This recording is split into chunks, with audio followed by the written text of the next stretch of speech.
Good morning, Morning, Dr. Fuad Khan. How are you? morning, everyone. Recording in progress. Good Yeah, morning, so sir. our poll this morning, if I may just give the poll results. Our poll this morning, are you confident that the Trinidad and Tobago Police Service can bring gangs under control in Trinidad and Tobago? We had 21 people voting on the poll this morning. 22, sorry, people voting on the poll this morning. 20 of you said no, you are not confident that the TPS can bring gangs under control. 2 of you said yes, you think they can. Of course, this poll continues throughout the day, through all programming, and you get the final result tomorrow morning, which will be Friday. What say you, Dr. Khan? The answer is no. I really don't believe that it could happen, because at the end of the day, this has been going on for quite a long time and it still hasn't gotten nowhere. I think my personal opinion is a bit drastic. I think the army is not being utilized effectively. An army is trained and designed to search and destroy, and they're not being used effectively for gang warfare. That is a war we have in this country. It's not 1 or 2 errant citizens running around the place committing minimal crimes. These are people with guns, another army outside there. That's what it's outside there. It's not the police are trained for 3 months in a barracks to hold people for petty crimes and to go after people for different gang conflict, Dr. Khan, is one thing. But to really deal with the gang issue, shouldn't we be looking at the root cause, which is the funding of gangs, which is the importation of illegal guns, arms, and drugs, which is not necessarily being done by the little boys in the street who fighting each other? I'm not saying that. That's one part of it. The other part of it is how do the guns come in? People say it comes in through the borders, and there are people finding guns coming through containers. How did the container come in? What is happening here is a blatant across-the-board system of corruption. Now, when we are in public life, we have to fill out integrity in public life forms, right?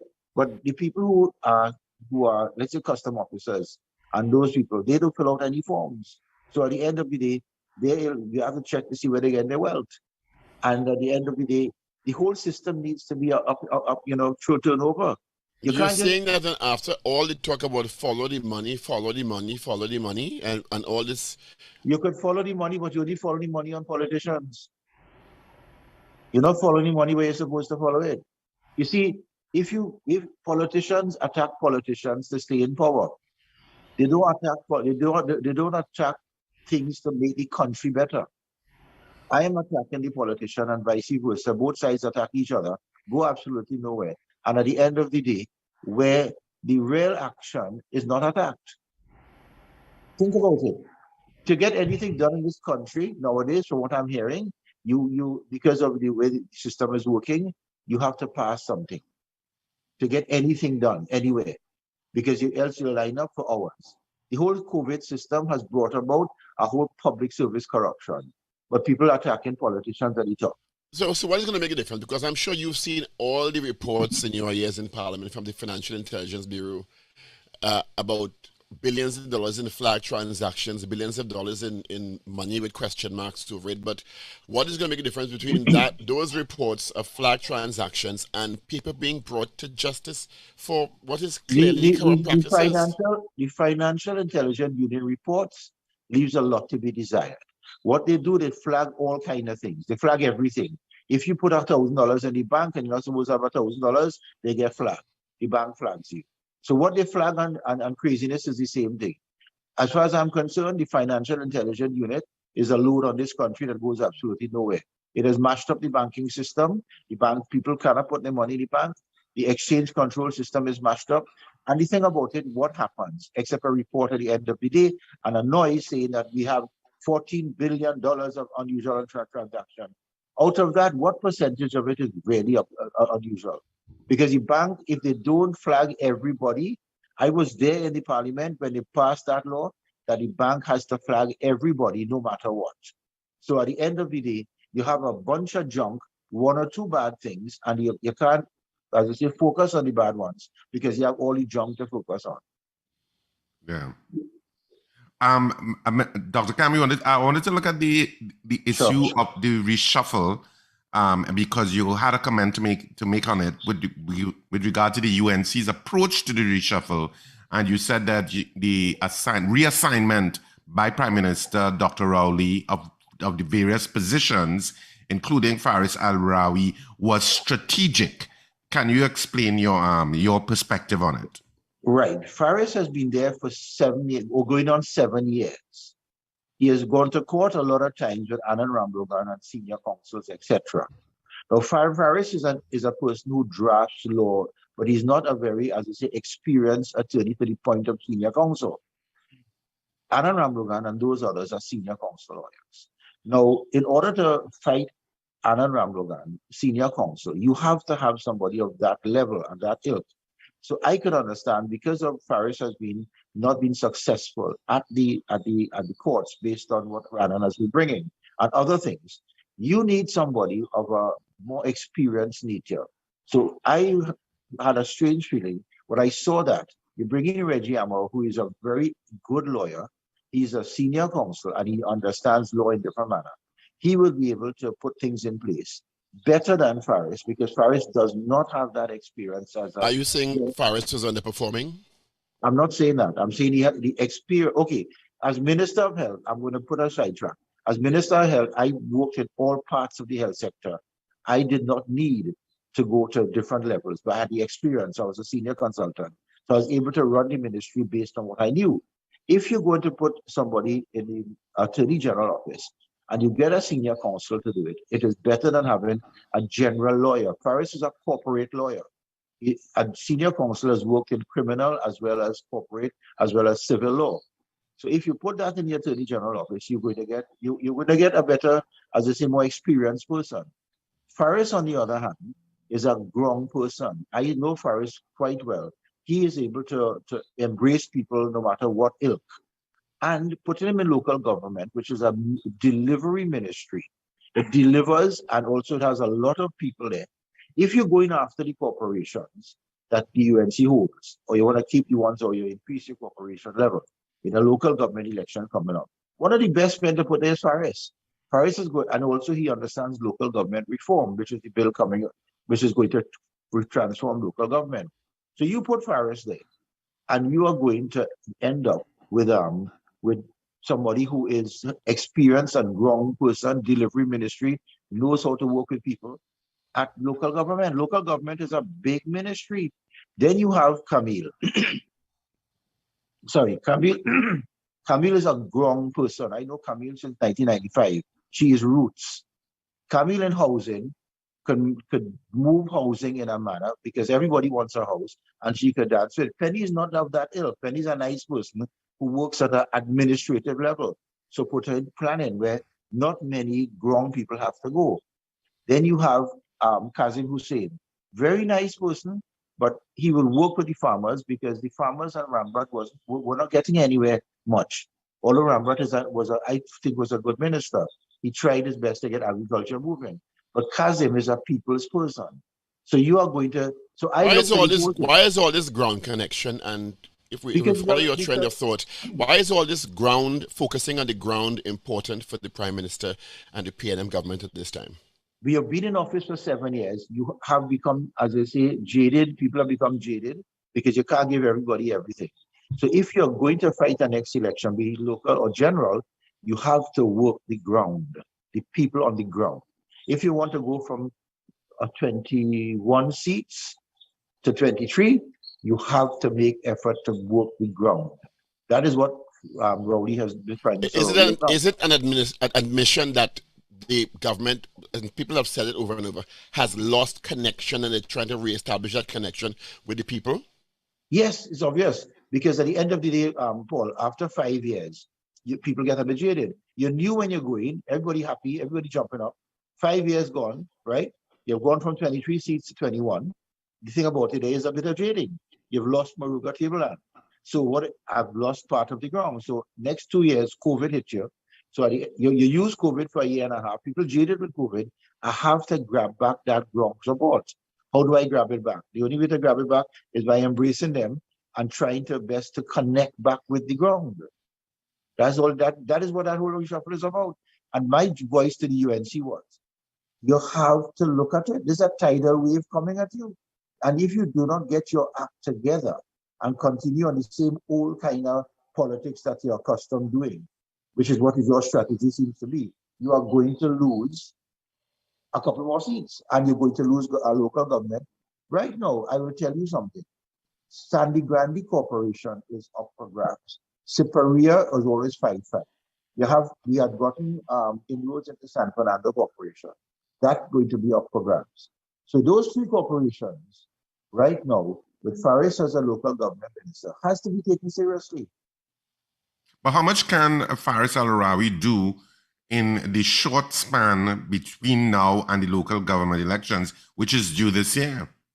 You could do a lot, Richard, because as a minister, you have the ability, right, to hit the ground, find out what's going on, talk to people, walk around, as you say, into the different areas, strategically choose your spots. And if a drain wants fixing, if a this one fixing, if that one fixing, you could do it because you could now crack a whip on different parts of the local government area that you need to do. Given the PNM's present position, do you think then that this, because people don't usually take on local government elections, we all know that, the turnout is very low. Do you think this local government election is going to be taken that seriously by the PNM because they've lost so badly in Tobago and because of the general sentiment after a pandemic, crisis after crisis, etc.? Is the focus on this election to re-energize the PNM to head into a general in 3 years?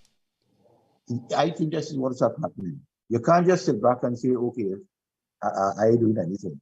You have to find a strategic chess move to move forward. And this is it. This is the only thing that Prime Minister Rowley has going for him. Move his ministers to give them, as I say, the ability to deliver. That's all you have to do. You have to change the pattern of the chess game. It's a chess game. So if you change your strategic moves, then you can now grab your opponent sleeping or grab it from pieces from the opponents. Yeah. You talk about citizens being jaded, and that affects how they perceive. Of course, when a population gets jaded, the administration in power is the one that feels the brunt mostly. But of course, people can also be jaded with the opposition. We had an interview with Gary Griffith a couple of days ago, and he indicated that he was forming, together with other people, it was a little mysterious, a third-party option, and that they were going to be fighting the local government elections. And Paul can correct me if I'm wrong, but I believe he says they are going to be fighting. Yeah, that they are going to be fighting the local government elections. So my question to you, Dr. Khan, is how much dissatisfaction exists in the country that can give any possible third-party configuration any mobility in terms of persuading the electorate to vote for them? Richard, for a third party to start off, it takes a lot of action, a lot of money, a lot of organization. It's not easy. Right now, you have the UNC. They are already established on the PNM. However, the middle ground is a bit jaded, not the sycophant supporters. I'm talking about the middle ground. And they could turn the marginal seats around. If you have a three-way split in a marginal seat, you could go, as you say, 33, and bring out another set. So if the third parties are smart enough to just work the marginal areas of local government and the marginal areas of the actual general election, you could see a change in the marginal seats. You're not going to see a change in the real die-hard seats, but there are 10 marginal seats in this country that you could get it and make a difference and create a certain different movement. And then afterwards, you could go for a general with every 41 seats. But don't they run the risk of diluting that middle ground? You have Philip Alexander, you have the PDP saying they're coming to Trinidad, and now you have Gary Griffith. How viable is that third party with all these people grabbing for the same middle ground? What is going to happen is all three of them or four of them will get together as one unit and split those seats. So one person of the party will go up. They're not going to be so stupid to 5 of them going up. No. I have a strange feeling that they're going to eventually coalesce and they're going to fight the PNM and UNC as one party, one coalition in the election. You know, that's part of the problem, I think, with when you have parties that coalesce, that you talk about, Dr. Khan, because it always includes ingredients, and I'm using the word ingredients very loosely, that is unattractive to some of the people who are in that third pool of people, that independent group of people who are looking for an option. Sometimes they find the mix is not pleasant. They may go with it, but they're not really satisfied with the mix. But, and additionally to that, how much has COVID changed this dynamic, if at all? Because COVID has had such a great effect on people, not only in their pockets, but also psychologically. So how much of a factor is COVID as a game changer in the political picture? Or do you think it's not a game changer? COVID is going to end. COVID regulations are going to end. People are going to forget COVID and they're going to forget it moving forward. Because people always look to the future. Right now is not, you have COVID and the Prime Minister talks about opening the country. And for that, I applaud him because right now I think that's the best way to go. However, COVID is going to end. And after that, the elections are going to come. People are going to forget COVID. However, what I'm saying, the people are no longer, there are a lot of people not attracted to the government because a government is usually voted out. Governments are not voted in. The incumbent is voted out and the second player comes in as a result of the government voted out. Nobody goes out there and votes in a government. They vote out the government that's there. People are not happy with the opposition. They're not happy. Even the general UNC is not happy with the way the opposition is being run as a sort of a cult. And so people are looking for something else. They will gravitate to that something else no matter what, because they will say, I don't want this, I don't want that, I might as well go here. Now, yes, if the other parties are smart enough, they are going to put people who are saleable, who are marketable in the front. And if you put people who are marketable and saleable in front, you are going to change the dynamics. Speaking of marketable and saleable, do you think Gary Griffith's popularity as police commissioner can translate into political capital as a significant person in a party or the leader of a party? He was never, with the greatest of respect, a big political figure, even when he was in the People's Partnership government. He was Minister of National Security for a short while. He was a national security advisor. He wasn't a big ticket politician, but he was a big ticket commissioner of police. Do you think that can translate into political capital in this environment? It can. Because he's moved from national security, where he was not a big ticket anyway, to a police commissioner who is seen to be strong. In fact, he's strong on crime, strong on attacking the primary, strong on this. He seems to be strong. So if somebody looking on, they'll say, yes, I want somebody who is strong, who doesn't mince his word, who is independent of thought and action. So that is the person I want. You follow what I'm saying? So the independent person will gravitate to a person like Gary Griffith, because they're looking for strength. They're looking for somebody who is going outside there and guns blazing, cleaning up the place.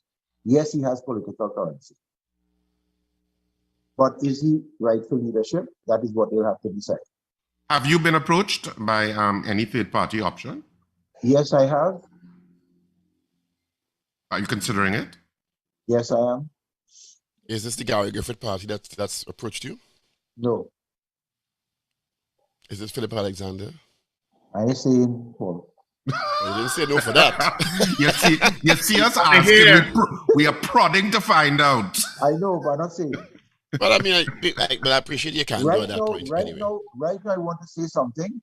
I would like to see my UNC party change their strategy so the people who are outside will be feeling safe to go back and start that movement and continue it, because it already has a foundation of people.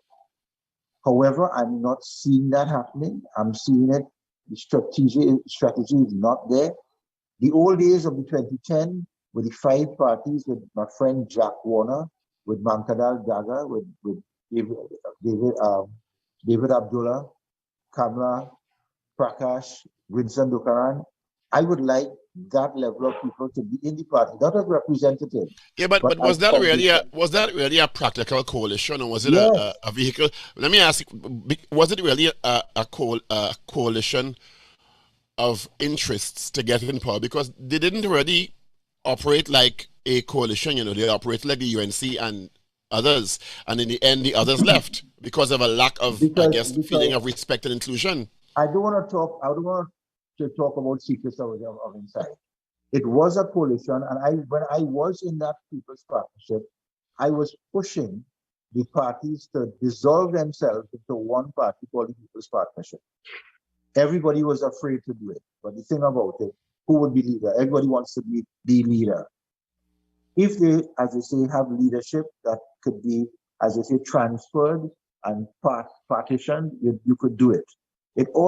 You need in this country, Paul and Richard, you need a different system of governance for constitutional reform. I'm going to even so far as to say we need a party of national unity of all the sides, because there are good people in all the parties. But when a party gets in power, you only use what you have. There are good people in UNC, good people in PNM, good people in PEP, good people right or wrong. For this country to move forward, I think right now, you need to get some kind of national unity party for constitutional reform to move this party. But it doesn't seem like either the two leaders of the main political parties have that tendency. It's either it seems like on both sides, you either follow my lead unequivocally, or I come at you. Get rid of you. I'll get rid of you. I've seen it on the PNM side, and I've seen it on the UNC side. I've seen Mrs. Pasabi Sessa say that the days of the party with the succession planning, as if it's a royal family, and those who detract, I guess, like yourself and those who, Vasan Bharat and others, who are being lambasted. On the PNM side, if you voice a different opinion, though you may have started PNM, like the Mariano Browns and whoever else, you are lambasted. It doesn't seem like the present construct of those two parties lends itself to respectful dissenting voices. It's either follow the Tony line or get out and organize your own party. Okay, I will say something, Paul. In Trinidad and Tobago has a cricket side, Jamaica has one, Barbados has one, everybody has a cricket side, right? But when we get together, we go as the West Indies, and we are successful. Trinidad doesn't play on the world stage, neither does Jamaica, neither does Barbados. We need something of that kind of ilk. And if the leaders and them want to play football on two different sides and say that you belong to my team or you belong to my team, if you don't like my team, get out.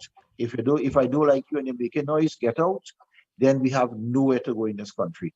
I hear you, Dr. Khan, and of course that raises the issue of inspired leadership, even if it's part of a national unity party, which is part of a third party configuration.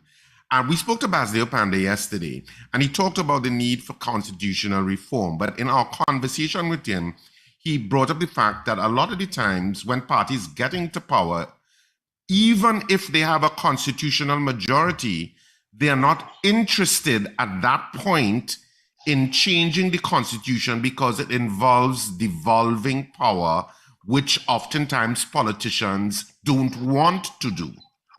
How do we get past that hurdle?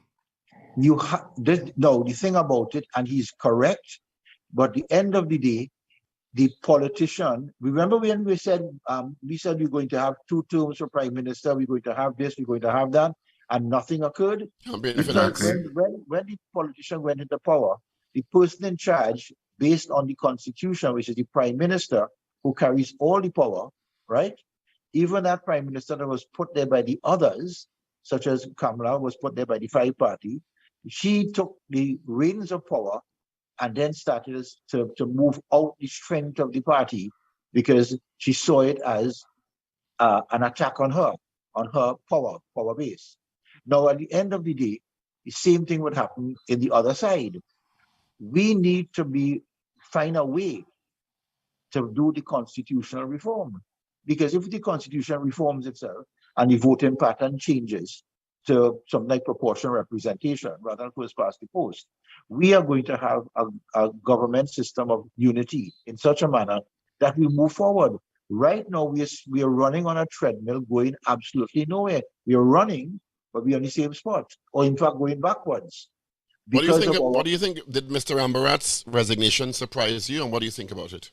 That surprised me because I thought he was doing a good job. I didn't expect him to resign. Do you think it's linked to his revelations about land grabbing, etc.? Which would be sad because it wouldn't augur well for a government. Because if he's strong enough to attack that, and squatting in this country has gone crazy, and obviously for what he's saying, the squatting is there as a result of people in the ministry, as they say, fostering it. Then if he left because of that, well then this country is in a sorry state.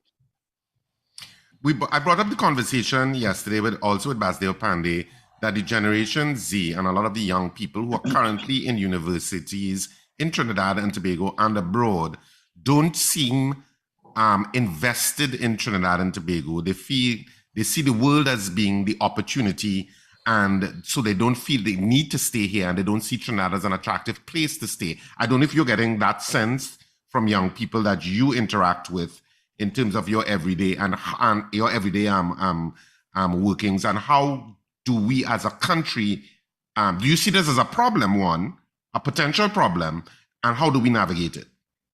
It is a big problem because Trinidad has nothing for them. Right now, the young people can't, the Generation Z, Generation X, what they call them, they can't get a proper job. They're very well qualified and there's no jobs. The thing about it, and I've always said to Richard, the people who do the budget in this country are old fogies who have very little thinking power. They have been there for donkey years as senior public servants, and they create a budget that goes nowhere. It's the same budget every year for how much years? The same documents, the same everything else, with a little splice, a little sprinkling of something new. We need young people in this country to, as you say, bring the ideas forward for the budget and the budget division. So the public service as a whole needs to change and move away from seniority to the point of contract workers, where they could bring in those young people to change the dynamics and thinking of this country, to bring away innovation. Right now, when you go to the expenditure of a country is based on a budget system that is archaic, and the budget documents come from people, as I say, old people who have no thinking pattern and nothing in the ministry, except they have been there for a long time, and they decide, they tell the Minister of Finance what to do. Nobody has a thing to have a think tank in this country, where the Prime Minister should have an ongoing think tank, that all these people do is to generate ideas, and then we have other people. But the Prime Minister had a think tank. No. It was called the Roadmap to Recovery. He had people like Dr. Terence Farrell and who left in frustration, and because they the ideas come and they don't listen. I'm talking about a general ongoing think tank where you have people every day sitting down in a room or somewhere, not like a ministry of public service, and generating new ideas every day. And like an innovation division. Innovation something. But the thing about it, you can go and come as you want based on your feelings and how you're doing it. You bring in young people and one or two experienced people who could not control them, but help them move forward. And this has to be ongoing every single day. You know, I hear you, Dr. Khan, but I will tell you that when I speak to young people, they're very wary of that, because both major political parties have young people. Dr. Rowley, when he started in 2015, basically kept a few stalwarts and brought in a whole lot of new people. Mrs. Pasabi says the same thing through Khadija Amins, Anita Haynes, and others. But what happens is that they get subsumed into the leadership, and the ones who are independent thinking are sometimes frustrated out because they're not towing the line, and nobody's listening to their ideas. Well, I'm not talking about that. I am talking about, as you say, paying them to do it. This is a paid position, and your job is to generate ideas. Your job is to generate newness. Your job is to generate digitalization. Your job is to generate invention, innovation. That's your job. You go to work every day But with didn't that. Dr. Tiwari, in collaboration with you, we have that sort of innovation center? And it worked. But the thing about it, the people, you see, these things have to be fed and nurtured and fertilized. You don't just leave it there. Every day is something different and something new. It's a changing dynamic like a sea, like a river. You can't just leave it there. No, you have to be, as I say, fertilizing these minds, everything else, because every day is something new. When you use the word politics and young people in politics, that's a joke because at the end of the day, nothing happens there. You just take the young people, you suppress them and you leave them alone. If you don't follow me, you get out and then you change them again. No, that's not how it works. I'm talking about not a ministry because then you'll have public servants coming inside there and screwing up the whole thing. I'm just talking about young people. You pay a think tank. Okay, like how you have NIPDEC out of the public service, you create that type of, as I say, system. And you just take those ideas. And excuse my cynicism, and what if the ideas coming out of the think tank are not in alignment with the agendas of the politicians who are in power? Because very often they get very good ideas, but if the ideas are not in alignment with their sectorial interest groups, it Okay, goes nowhere. I'll come to something else. When, as a politician, you get ideas coming in, I try to implement it. I try to do it when I was there, and I know the other ones try. But the public servants, because of their fear and their stoicism and the inability to, public servants go to work to just work and go home, because they get a salary at the end of the day. What I'm saying, that they tend to kill ideas. If the No, I system, hear you. I hear you. I don't necessarily buy that argument. I think it all comes down to leadership and how you inspire people and get people to buy in terms of ideas. I think it's a two-way street. I don't think it's just. I just don't think it's just a blame game on public servants. No, I'm not blaming them. You have to generate the ideas, and then you have to then tell them implement this. You follow what I'm saying? Mm-hmm. Yeah, I And am. I was in the public service. I know how it runs. What happens? The public servants, they're very fixed in their thinking because they've been there for years. They don't move anywhere. You hardly move them around until something happens. And they get, as I say, comfort in a comfort zone. And the thing about, you don't have to think anymore. You just write. We don't think in Dr. this Khan, country. what is the biggest challenge facing this country? Thinking. People don't think anymore. They just do. There's no critical thinking in this country anymore. Right now, people don't think. They just do things. They do without thinking. If everybody, before they do something, thinks of a better way to do it, or I want to be better than yesterday, I want to be better than last week, I want to move forward, you would be surprised how this country Then what is. you're saying, we're not necessarily a competitive country. We're just happy with what is. We're just lucky that we have oil. We've gotten fat and fertile, all right? And we're not barren anymore. But we go into the barren state and we don't recognize it because we don't have the oil, we don't have the money. We're going into the lean state, so people become more innovative because they're starving. Now we have become lazy as a country of thinking because no matter what you do, you get. Think about it. We have to move forward out of that. This country has to go differently. Why could Singapore go where it's going? Because it's smaller than Trinidad, because of the thinking pattern and the leadership, which was Lee Kuan Yew, changed dynamics. But I think leadership is an important. The leadership is the important factor there. I think citing Singapore, and it's a different dynamic. Lee Kuan Yew was a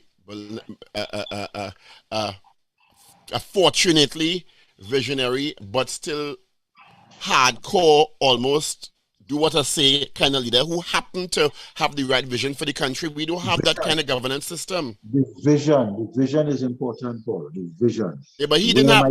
But you couldn't say no to him, I don't mind if I have a good vision.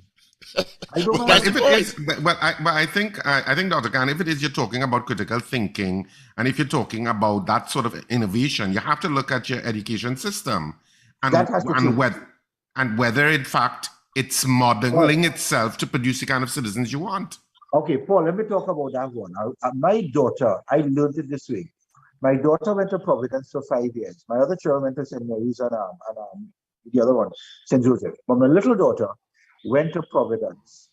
And after that, I took her out and I put her into the American school system, and I learned in the American school system, that was down in Westmoreland for A levels.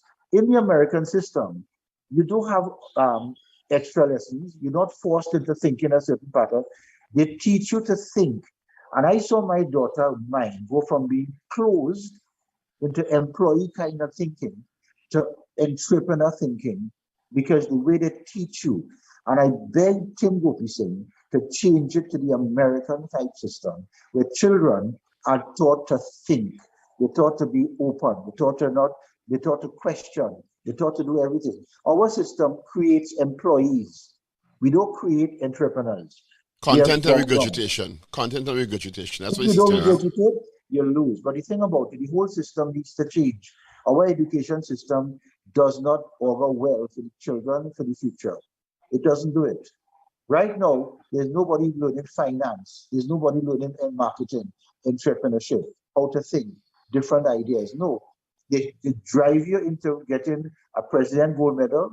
And I asked a question, yes, all again, President Gold Medal and scholarships, but how many of you all are successful, or majority of people go into medicine and they can't get a job afterwards? You can't. So 98% of people who get scholarships who become President Gold Medal, they create nothing except being an employee down the road or leave the country and work in another system. So our education system doesn't make sense. But our education system, in a strange sort of way, while it needs to be transformed, I agree, has also produced you and me and Richard and some great thinkers around the world in the Caribbean. Because we went away, Paul. I didn't go away, but I was educated. But I'll be honest, I was educated at the tertiary level in an American system. Exactly. I'm not talking about the general basics, I'm talking about the higher level. We give the reading, writing, and arithmetic first. Fine, get the foundation. But I'm always an advocate. Teach children as they're growing up finance. They need to know finance. They need to know about money. They need to know about marketing. They need to know about systems like that. Stick it into the school curriculum at a small level. They need to know about diet and exercise. They need to know those things. Not just come first in this, come first in that. Yeah. No. And also another thing too, we put everything academic, Paul, and we do nothing practical. Right now, plumbing, as I say, people could do a whole plumbing industry, welding, mechanics. I keep saying that we treat tech rock as if it's an afterthought when it drove Germany's growth. Before we end, I want to just switch gears before we hit the clock. Is it safe and practical to consider this pandemic over?